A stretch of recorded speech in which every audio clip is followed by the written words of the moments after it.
दोस्तों नमस्कार, स्वागत है आप सबका एक बार फिर से एक नए वीडियो में। एक नया टॉपिक आज हम लोग पढ़ेंगे हिंदी का। तो जैसा कि आपको मालूम है कि हिंदी के बहुत सारे और वीडियोस डल चुके हैं, तो अगर आप नहीं देख पाए हैं किसी भी वजह से तो आप जाकर उन वीडियोस को देख लीजिए। और मैथ्स का भी पर डे एक वीडियो आपको हमारे चैनल पर अवेलेबल हो रहा है, तो वो भी आप देख लेंगे, ताकि आने वाले जितने भी एग्ज़ाम्स हैं, संपरीक्षक, फूड इंस्पेक्टर या और भी जो सब इंस्पेक्टर वगैरह, तो वो सारे आपके कवर हो जाएंगे। ठीक है। तो देखिए, एक वीडियो मैंने समास का डाला हुआ था। ठीक है, वो वीडियो अगर आपने नहीं देखा है तो वो आप जाके देख लीजिए। उस वीडियो को देखने के बाद ही इस वीडियो को देखने का मतलब है, और ये वीडियो आपके समझ में आएगा। ठीक है। तो हम लोग समास के 6 प्रकार पढ़े हुए थे, और उन प्रकारों में से कुछ ऐसे हैं जिनके अंदर में भी कुछ प्रकार हैं। ठीक है। तो सबसे पहले आज हम लोग तत्पुरुष समास देखेंगे, तत्पुरुष समास के प्रकार। ठीक है। तो देखिए कि तत्पुरुष समास को समझने से पहले हमको एक और मैं टॉपिक डाला था कारक करके, तो वो वीडियो आप देख लेंगे, तब वो ये तत्पुरुष समास का जो प्रकार है वो आपको बहुत आसानी से समझ में आ जाएगा। ठीक है। तो सबसे पहले देखते हैं कर्म तत्पुरुष। तो कर्म तत्पुरुष का दो एग्जाम्पल, मैं हर का दो दो एग्जाम्पल आपको दूंगा, इससे आपके लिए ये आसान हो जाएगा। आशातीत, ठीक है। एक एक है पाकिट मार। ठीक है। तो पाकिट मार का देखते हैं। पाकिट को मारने वाला। ठीक है। को विभक्ति का लोप है, और कारक में हम लोग पढ़े थे को जो होता है वो कौन सा होता है, कर्म में होता है, तो एक इसमें आएगा कर्म तत्पुरुष का उदाहरण है। ठीक है। तो ये बहुत आसानी से आपको क्लियर हो जाएगा। आप कारक वाला वीडियो और एक समास वाला वीडियो जाके देख लेंगे, या अगर आप देख लिए तो एक बार रिवाइज कर लीजिए, तो बहुत आसानी से आपके लिए अवेलेबल है। ठीक है। उसके बाद है करण तत्पुरुष। तो करण तत्पुरुष में अकाल पीड़ित। ठीक है। तो क्या हो जाएगा, अकाल से पीड़ित। ठीक है।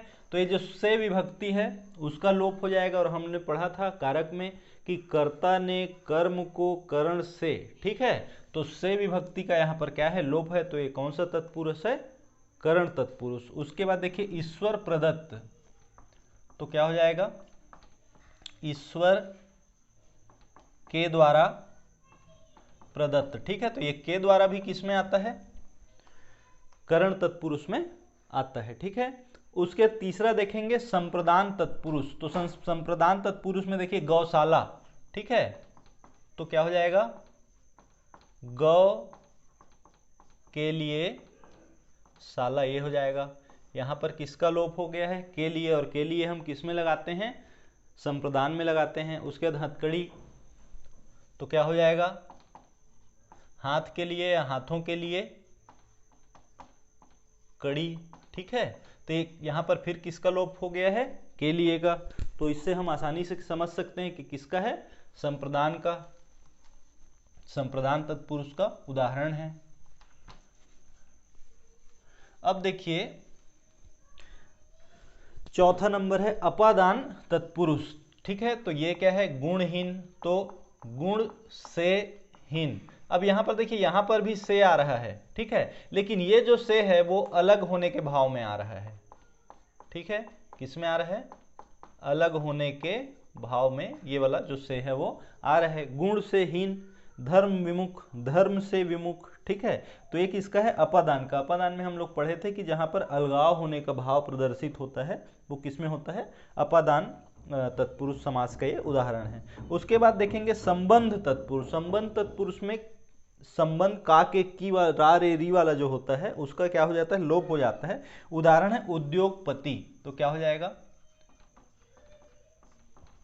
उद्योग का पति। ठीक है। का किस में आता है, संबंध में आता है। ठीक है। तो कौन सा हो जाएगा, ये संबंध तत्पुरुष का उदाहरण हो जाएगा। घुड़दौड़, घोड़ों की दौड़। ठीक है। की का क्या हो गया, लोप हो गया है, किस में आ जाएगा, संबंध तत्पुरुष में आ जाएगा। अब देखते हैं अधिकरण तत्पुरुष में। ठीक है। आप बीती। तो क्या हो जाएगा, आप पर बीती। पर का क्या हो गया, लोप हो गया। में और पर किस में आता है, अधिकरण में आता है, तो किस में हो जाएगा, ये अधिकरण तत्पुरुष का उदाहरण हो जाएगा। कुल श्रेष्ठ। तो कुल में श्रेष्ठ, ये हो जाएगा में का। फिर यहां पर क्या हो गया, लोप हो गया तो ये किस में आ जाएगा, अधिकरण तत्पुरुष में आएगा। ठीक है, तो दोस्तों देखिए तत्पुरुष समास के ये प्रकार हैं। इसके दो दो एग्जाम्पल मैंने करा दिए हैं, आप और एग्जाम्पल जाके कर लीजिएगा, तो बहुत आसान होते हैं तत्पुरुष समास को हल करना और इसमें आंसर लाना। तो आप एक बार अच्छे से करेंगे हो जाएगा। ठीक है, उसके बाद देखते हैं दोस्तों कर्मधारय। कर्मधारय के भी 4 प्रकार हैं। ठीक है, कर्मधारय के कितने प्रकार हैं, 4 प्रकार हैं। कर्मधारय के 4 प्रकार, पहला है विशेषण पूर्व पद। विशेषण पूर्व पद, पूर्व मतलब होता है पहला और उत्तर मतलब होता है दूसरा। 2 पद होते हैं, पूर्व का मतलब क्या होता है, पहला, और उत्तर पद का मतलब कौन सा पद होता है, दूसरा। मतलब जो पीछे वाला पद होता है वो उत्तर होता है और आगे वाला होता है वो पूर्व पद होता है। तो इस ये जो विशेषण पूर्व पद है उसमें क्या होता है कि जब जो शब्द होता है जैसे पीतांबर, ठीक है, पीतांबर, तो क्या हो जाएगा इसका, पीत धन अंबर, ये हो जाएगा। पीत मतलब क्या होता है, पीला होता है, और अंबर मतलब क्या होता है, आसमान होता है। ठीक है, तो ये पीला जो क्या है, विशेषण है। ठीक है, इससे क्या पता चल रहा है कि विशेषण पूर्व पद हम उसको बोलेंगे जिसका सामने वाला जो हिस्सा है, पहला वाला जो शब्द है वो विशेषता बताता हो। ठीक है, तो ये अंबर की, आसमान की विशेषता बता रहा है कि ये कैसा है, पीत है। ठीक है, उसके देखिए नील गाय, ठीक है, नील गाय, तो ये नीला क्या है, विशेषण है। और विशेषण पूर्व पद, यहां पर से आप समझ लीजिए कि पहला पद जब विशेषण होता है तो वो क्या कहलाता है, विशेषण पूर्व पद कहलाता है। उसके बाद देखेंगे विशेष से पूर्व पद। ठीक है, तो पुरुषोत्तम क्या हो जाएगा, पुरुष धन उत्तम बराबर क्या हो जाएगा, पुरुषोत्तम। तो ये पुरुष क्या है, संज्ञा है। ठीक है, ये क्या, ये विशेषण है, नहीं है। विशेषण कौन है, ये है विशेषण। ये बता रहे हैं कि पुरुष कैसा है, तो उत्तम है। तो ये क्योंकि पहले आया है इसलिए इसको क्या नाम दे दिया गया है, विशेष से पूर्व पद। क्योंकि ये क्या है, विशेष, ये विशेषण है, ये विशेष से है। ये इसकी जो विशेषता बताता है वो विशेषण होता है, और जिसकी विशेषता बताई जाती है वो क्या कहलाता है, विशेष से कहलाता है। ठीक है, तो ये भी क्लियर होगा। उसके तीसरा है विशेषणोभय पद। अब देखिए विशेषण धन उभय, उभय बराबर क्या होता है, दोनों होता है। उभय बराबर क्या होता है, दोनों होता है। तो दोनों पद जब विशेषण हो, जैसे कि शीतोष्ण, शीत धन उष्ण। ठीक है, शीत मतलब क्या होता है, ठंडा, ये भी क्या है, विशेषता बता रहा है।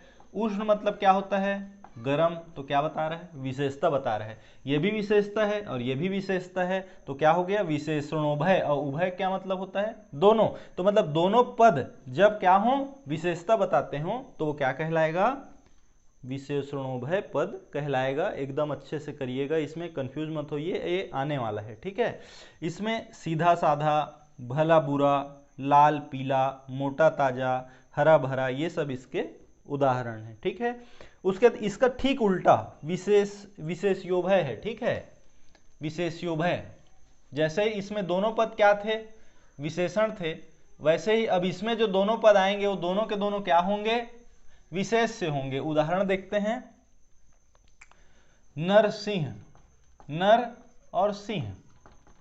ठीक है, नर भी संज्ञा है, सिंह भी संज्ञा है। जब दोनों संज्ञा हो तो क्या हो जाएगा, ये विशेष्योभय पद हो जाएगा। ठीक है, विद्युत चंचला,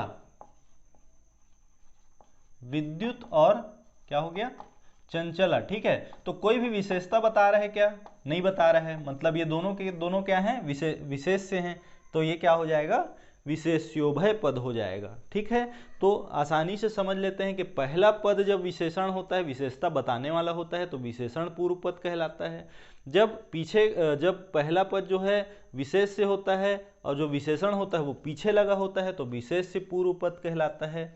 जब दोनों पद क्या होते हैं, विशेषण होते हैं, तो विशेषणोभय पद कहलाता है। जब कोई पद विशेषण नहीं होता तो दोनों क्या कहलाते हैं, तो वो क्या कहलाता है, विशेष्योभय पद कहलाता है। ठीक है, अब देखिए बहुब्रीहि। बहुब्रीहि में देखेंगे 4 प्रकार होते हैं।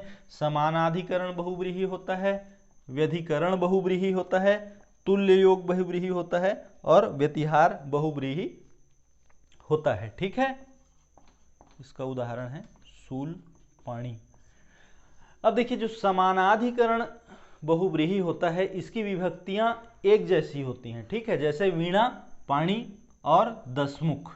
ठीक है, अब इसका ठीक उल्टा होता है व्यधिकरण बहुव्रीहि। इसमें क्या होता है, असमान विभक्तियां होती हैं। ठीक है, इसका उदाहरण है शूलपाणी। देखिए मैं आपको एक एक दो दो एग्जाम्पल बता रहा हूं, लेकिन ये आपकी ड्यूटी है कि ज़्यादा से ज़्यादा इसमें आप क्या करें, क्वेश्चन सॉल्व करें, तो आपका पूरा क्लियर हो जाएगा। ये वीडियो देखिए, उसके बाद आप बिल्कुल हर का 10, 20, 30 जितना भी आप कर सकते हैं एग्जाम्पल वो कर लीजिए। एग्जाम्पल को याद करने की भी कोशिश करिए। एग्जाम्पल याद होंगे तो आपको बहुत ज़्यादा आसानी होगी। ठीक है, उसके देखिए तुल्य योग बहुव्रीहि। तो तुल्य योग बहुव्रीहि में क्या होता है, ये सह साथ लिए होता है। सह जैसे सपत्निक। ठीक है, तो इसका मतलब क्या होगा, पत्नी के साथ। ठीक है, सबल, सबल का क्या हो जाएगा, बल के साथ। तो ये के साथ वाला जब होगा ना, तब आप समझ जाइएगा कि ये किसकी बात कर रहा है, तुल्य योग बहुव्रीहि की बात हो रही है। ठीक है, किसकी बात हो रही है, तुल्य योग बहुव्रीहि की बात हो रही है। ठीक है, अब देखिए व्यतिहार बहुव्रीहि। तो व्यतिहार में क्या होता है, जहां पर अशांति की बात होती है। किसकी बात होती है, अशांति, मार पीट, लड़ाई झगड़ा। ठीक है, जैसे देखिए लाठा लाठी, लाठा लाठी। ठीक है, जैसे बाता बाती, खींचा तानी, धक्का मुक्की। ठीक है, ये सारे किस में आएंगे, व्यतिहार बहुव्रीहि में आएंगे। बहुत इंपॉर्टेंट है, इसको याद करके रखिएगा, इससे प्रश्न आता है। ठीक है, तो हमने अभी तक 3 समास के प्रकार देख लिए, तत्पुरुष, कर्मधारय और बहुव्रीहि। अब देखिए द्वंद्व का देखते हैं। द्वंद्व देखिए, जब ये आपको तभी समझ में आएगा जब आप समास का जो पहला वीडियो है वो देख लेंगे। ठीक है, ये पार्ट 2 है, तो पार्ट 1 पहले जाके देख लीजिए, अगर नहीं देखे हैं। अगर देख लिए तो रिवीजन कर लीजिए, उसके बाद इसको देखेंगे, बहुत आसानी से आपको समझ में आएगा। ठीक है, इतरेतर में क्या होता है, इतरेतर में दोनों जो पद होते हैं, दोनों पद होते हैं वो महत्वपूर्ण होते हैं। दोनों पद जो होते हैं वो कैसे होते हैं, महत्वपूर्ण होते हैं। जैसे राम लक्ष्मण। ठीक है, न तो राम की वैल्यू कम है और न लक्ष्मण की। वैसे ही भरत शत्रुघ्न दोनों समान जैसे हैं, भाई बहन। ठीक है, इस प्रकार के जो देखेंगे वो किस में आएंगे, द्वंद्व समास में आएंगे। अब देखिए समाहार में क्या होता है, समाहार में क्या होता है, सामूहिकता का बोध होता है। समाहार में क्या होता है, सामूहिकता का बोध होता है। जैसे एग्जाम्पल देखते हैं, नून तेल लकड़ी। ठीक है, एक समूह बन रहा है, नून तेल लकड़ी। रोटी कपड़ा मकान। ठीक है, रोटी कपड़ा मकान, बेसिक जो नीड की बात करते हैं ना हम, रोटी कपड़ा मकान, तो ये किस में आता है, समाहार द्वंद्व में आता है। हाथ पांव। ठीक है, ये एक ही प्रकार के हैं, हाथ पांव एक टीम बनती है ना। ठीक है, तो क्या होता है, ये समाहार द्वंद्व का उदाहरण है, इसको याद रखेंगे। उसके देखिए वैकल्पिक द्वंद्व। वैकल्पिक द्वंद्व में क्या होता है, जो दो पद होते हैं वो एक दूसरे से बिल्कुल अपोजिट होते हैं। ठीक है, ये वैकल्पिक मतलब क्या होता है, एक दूसरे से अपोजिट होते हैं। जैसे पाप पुण्य, पाप और पुण्य, पाप बिल्कुल अलग है और पाप का उल्टा क्या होता है, पुण्य होता है। भला का उल्टा क्या होता है, बुरा होता है। ठीक है, थोड़ा का उल्टा क्या होता है, ज्यादा होता है। ठीक है, जरा मतलब वृद्धावस्था का क्या, जरा मतलब होता है वृद्धावस्था, जरावस्था का उल्टा क्या होता है, जवानी मतलब यौवन। ठीक है, तो ये उल्टा वाला जो देखेंगे तो आप समझ जाइए कि कौन सा है, वैकल्पिक द्वंद्व है। इस वीडियो को आप बहुत अच्छे से 2 बार देखिए, इसके महत्वपूर्ण चीज़ों को आप नोट डाउन कर लीजिए, उसके बाद समास से जितना भी अंदर पूछेगा आपसे बन जाएगा। ठीक है, तो आप में से जो लोग नए होंगे वो इसको चैनल को सब्सक्राइब कर लीजिएगा, लाइक करिए, शेयर करिए, और आप इस वीडियो में हमारे साथ बने रहे, इसके लिए आपका बहुत बहुत धन्यवाद।